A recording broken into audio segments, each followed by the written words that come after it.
You're no looking for trouble.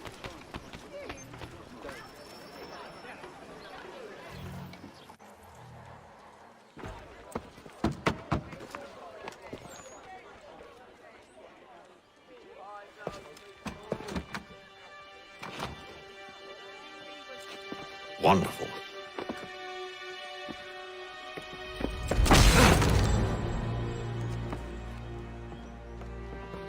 Charles? Sir?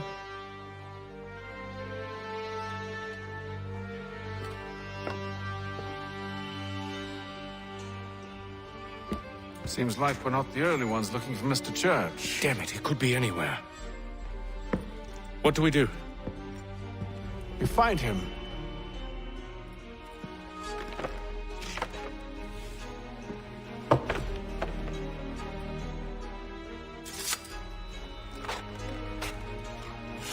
Come. I'll show you how.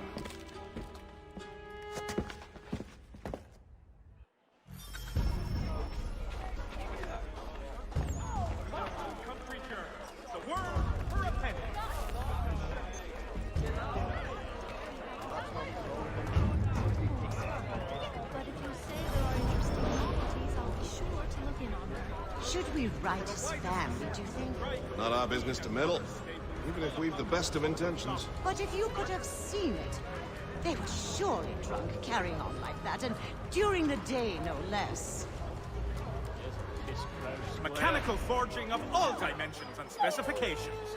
Price of meat, now represented in America by Lang & Associates.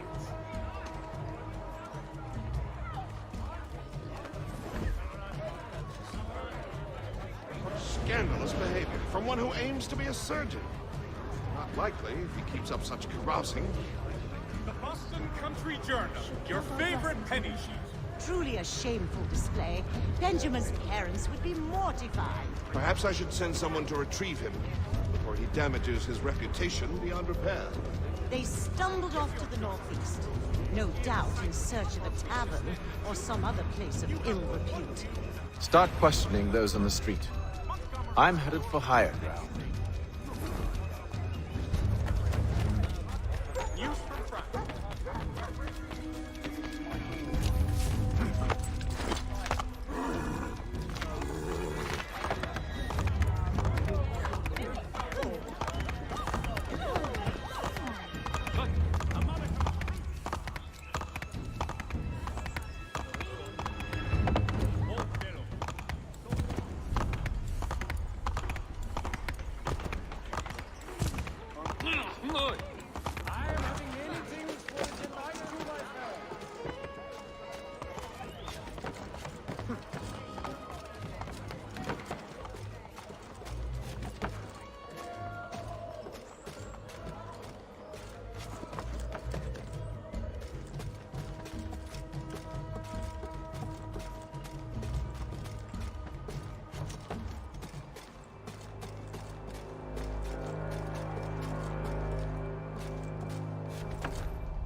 Time to take a listen.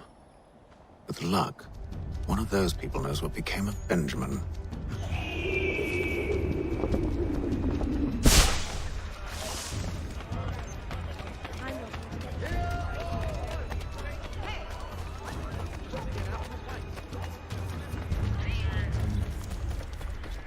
I've asked the friars, but they all plead ignorance. Bugger that! They're lying! Aye. Well, what can I do? Threats light off them and I'll not deign to grovel. Actions speak louder than words, my friend. Arrest one and put him in stocks. See if he's so glib then. To do so without cause will set them singing songs about us. Last thing the city needs is town criers complaining about our abuse of authority. Then forget it. The crime is done. The killer's gone. Those who know won't share their secrets. If the city wishes to harbor scoundrels, let them pay the price for it.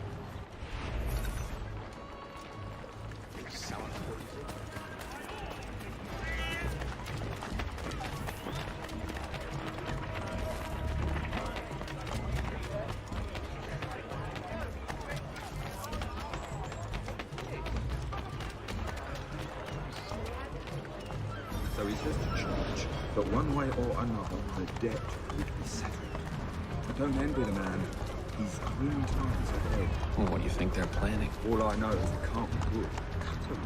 Probably looking for a nice, quiet place to do the deed. From what I hear tell, his work usually involves quite a bit of screaming. Which reminds me, we'd best not buy any meat to Good call, that. Hear ye! Many homes and chimneys damaged in the recent earthquake.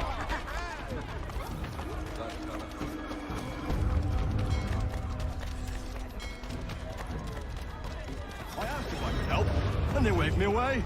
Insisted it was all under control. How odd. Did they say what had happened? No. Only that it was a trifling matter, and he'd be returned home soon. There was some blood, though, so I wonder if it wasn't more serious than they let on. Where were they taking him? Towards the hilltop. Perhaps there's a doctor at the fort. I think he got the fever out past. Both his efforts weren't wasted. See, Charles? We'll have church in no time, just as I said we would. If I might ask, sir, where did you learn to do all this? It is a requirement when you are raised in the manner that I was. Perception is fundamental to the Order. It guides the feet when running and climbing, informs the hands when striking and fighting. But most important, it transforms the senses, and we begin to know the world in a different way.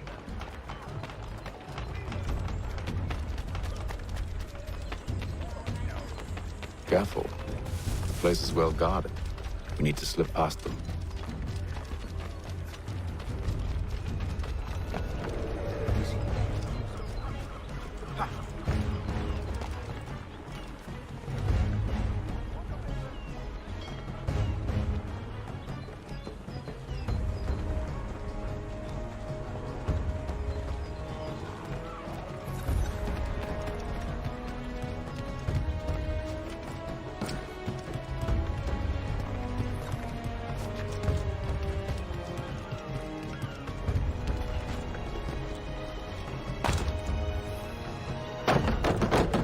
Locked. I'll have to find the key. Wait here.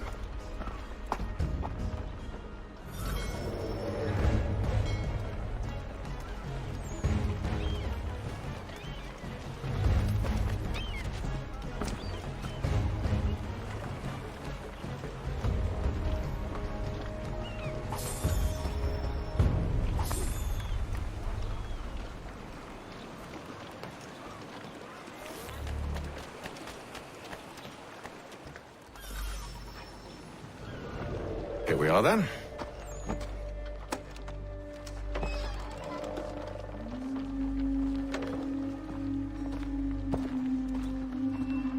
Why must you always make these things so difficult, Benjamin?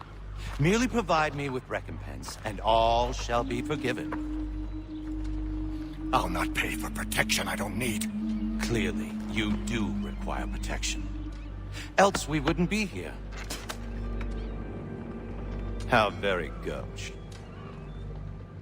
Now, what shall we do about our guest? Maybe. I'll take his hands. Put an end to his surgery. Maybe. I'll take his tongue. Put an end to his waggling. Or maybe I'll take his cock. Put an end to his fucking us. So many options. I can't possibly decide. Take all three. No, hold a moment. Perhaps I was hasty in refusing you earlier. I'm so very sorry, Benjamin. But that door has closed. Be reasonable, Silas. I rather think I was. But you took advantage of my generosity. I won't be made a fool a second time.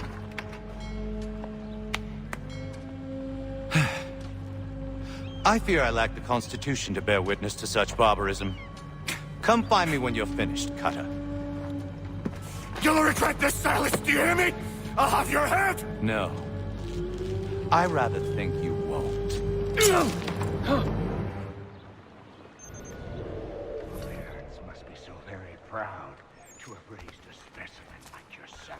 quiet now.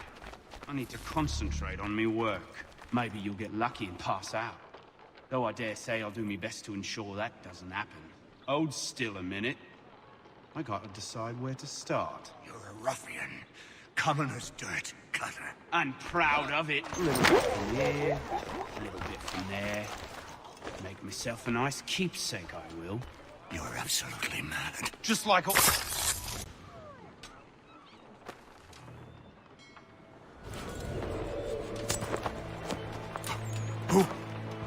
Who are you? Haythem Kenway, at your service. I don't understand. Why are you here? Walk with me, Mr. Church, and all will be explained.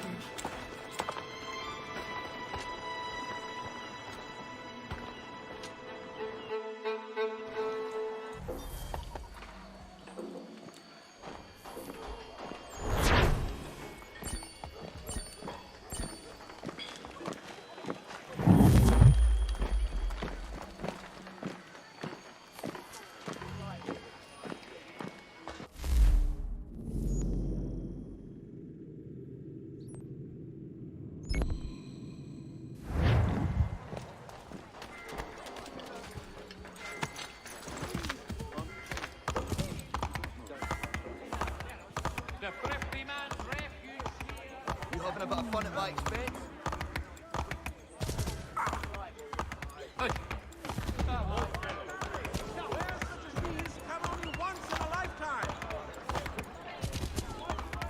Desist, sir!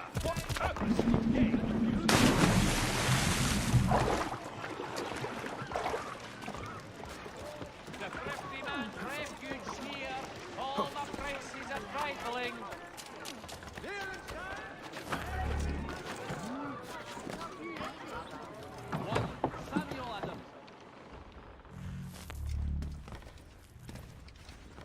Hello again. More almanac pages? Well, not quite. It's a treatise, actually. Oh? Concerning what? The benefits of taking an older woman as a lover. Really? This I'd like to hear. First and most obvious, they're wiser. And so this makes for far more stimulating conversation. Makes other things more stimulating as well, but more on that in a moment. All right. Your argument for experience makes some sense. Second, when beauty fades, women must improve their utility, lest they be discarded and forgotten. Rare is an old woman who is not also kind, compassionate, and good. That's something of a generalization. But also true. Now, on to the third. Older women cannot conceive, which means one less thing over which to fret. In fact, you also decrease the chance of acquiring something like the French pox, its presence clearly visible, or the woman dead. And should one desire a child? Then make a young woman your wife. Let the older one be a mistress. And that brings me to my fourth point. With age comes prudence. An older woman is less likely to reveal your indiscretions. Yes. I suppose you know quite a bit about that. And proud of it, thank you. As to the fifth reason, because in every animal that walks upright, the deficiency of the fluids that fill the muscles appears first in the highest part. The face first grows lank and wrinkled, then the neck, then the breast and arms. The lower parts continuing to the last as plump as ever, so that covering all above with a basket, and regarding only what is below the girdle, it is impossible of two women to know an old from a young one. And as in the dark all cats are gray, the pleasure of corporal enjoyment with an old woman is at least equal and frequently superior, every knack being by practice capable of improvement. You mad bastard! Well, it's true, and believe me, I should know. I've sampled a great many. You should try one as well. Like a fine wine, they only improve with age. Although I suppose if left unattended too long, some have a tendency to sour. And that, my friend, is a most unpleasant experience. Better to work in a field often plowed, you know? Is there more? Indeed, indeed. The sixth is this: the sin is less. To take a maidenhead is a great responsibility. Mishandled, it can ruin lives. No such risk with an older woman. And this implies the seventh. Younger women are more given to compunction. Anxiety and unease are not present in the more aged and experienced. And as to the last of my reasons, well, it's really quite simple. Older women are so very grateful for the attention. You make a compelling argument, Mr. Franklin. I might just have to run a few tests myself. I highly recommend it. I owe you a great thanks, by the way. What for? Speaking with me. You see, I have very few friends in Boston these days. And what did you do to earn their ire? Started with a cartoon I drew, suggesting unification. How else can we hope to withstand the French menace? I proposed something similar at the Albany conference as well, and it ruffled quite a few feathers. See, I've begun to wonder if Parliament best serves our interests. The colonies might be better off independent and autonomous. Most of my peers, however, haven't taken kindly to the suggestion. Are things truly so bad under the Crown? But you've answered your own question. Under. Why under? It should be side by side. Does France reside beneath Britain? Do the Italians, the Prussians, the Spanish? No. Sure, they may disagree from time to time, even come to blows, but they stand on equal ground. And we should as well. Are the colonies not simply an extension of the kingdom, though? Another borough, if you will? No, we are not. We've evolved into something else, something distinct. I suppose it's only natural to desire parity. We leave behind our parents, our childhoods, our homes, and seek to find a place in the world. If it's true for a person, why not a nation? Yes, exactly. Interesting. Anyway, I've taken up enough of your time. Please, don't let me keep you from your work.